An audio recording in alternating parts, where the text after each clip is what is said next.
Ми готові до діалогу з профільними міжнародними організаціями з питання дотримання прав людини в Криму в рамках процедур, застосованих до дотримання Росією зобов'язань у цій сфері на території нашої країни. Ми також готові приймати місії відповідних організацій у Криму, якщо їх направляють у рамках мандату відповідних структур у прив'язці до процедур, які можуть застосовуватися до відвідування Росії.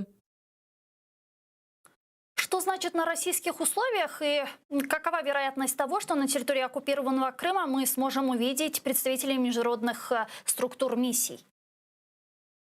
Дивіться, я собі це пояснюю так, що Росія просто вкотре хоче якогось визнання окупованого Криму російської території. Угу.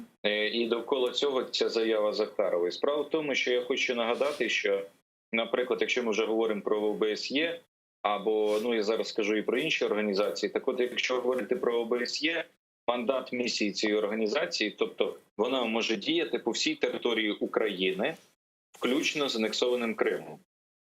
І, в принципі, за цих умов, звичайно, що монітори ОБСЄ мали би бути присутні, зокрема, і в Криму.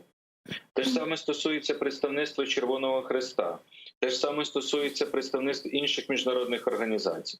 Але Росія захопила територію, тому не допускає представників місії ОБСЄ, ООН чи інших, тому що вони кажуть, ви спочатку визнайте Крим територією частиною Росії, тоді ми вас пустимо. Звичайно, цього ніхто робити не буде, ні з ООН, ні з ОБСЄ, і тому, звичайно, що фактично таким чином Росія просто створює штучні перешкоди, аби представники цих організацій там не з'явились. Тут дуже важливий момент. Ви знаєте, що дуже добре, що питання кримських татар, які, на жаль, перебувають в в'язницях, зараз піднімається, тому що зараз активно в Україні обговорюється тема обміну полоненим. І нехай Росія дуже часто говорить про те, що Мінський трек і трек Криму – це різні питання, це і тощо.